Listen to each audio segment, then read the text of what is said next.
Well, first about Oscar, I just got to say, the boxing world, I think the basic point of view we have towards Oscar is we're proud of him because Oscar is a fighter. I mean, he's a fighter in his core. And finally, Oscar heard that, and he's a fighter. He said, no, I'm not going to be overrated. I'm fighting everybody. He fights everyone and then cuts him in on his business. Shane Mosley, Bernard Hopkins. Hey, come on, partner, let's fight and then let's do this. But then it looked like, okay, fine, but Richard Schaefer's really running the show.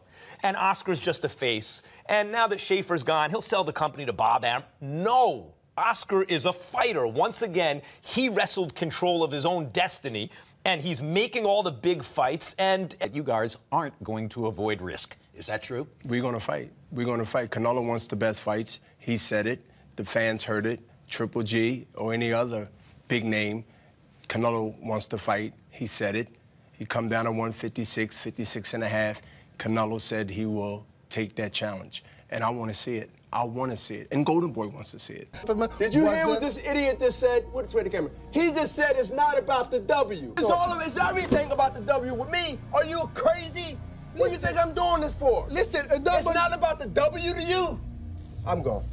Y solamente quiero decirles que yo siempre voy a tomar las peleas que quieran ver. Gracias.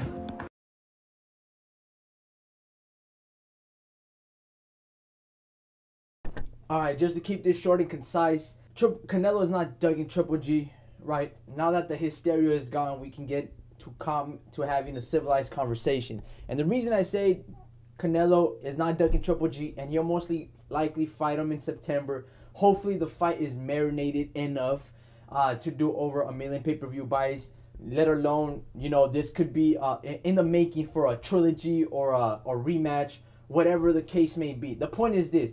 Look at the people in the position of power that reign over Canelo, or to keep it simple, his promoters. And who are they?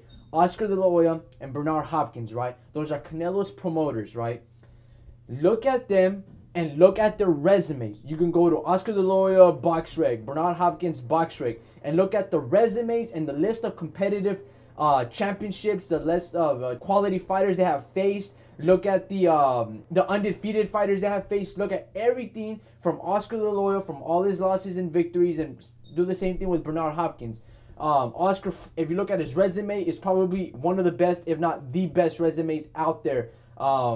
Look at Bernard Hopkins.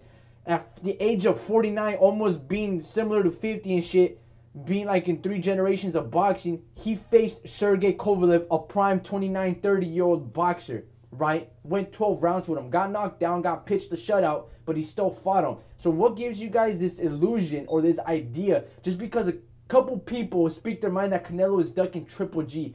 In what fucking world? Look at Canelo's young age. At the age of 22, he fought Austin Charles, who had just beaten Cotto. At the age of 23, barely turning 23, he fought Floyd Mayweather. Very green Canelo was. I don't give a fuck how big he is. When you're amongst the elites and you're battling quintessential fighters, weights and stuff like that doesn't really matter because it comes down to the skill level. So at the age of 22, he fought Trout. At the age of 23, he fought Floyd. At the age of 24, he fought Erislandy Lara. Barely, he had like a couple more days to turn 24 when he fought Lara. And at the age of 25, fought Miguel Cotto, right? So how is he ducking all these fighters? All those fighters are quintessential boxers, and if not, Hall of Famers. I rest my case. This shit is easy.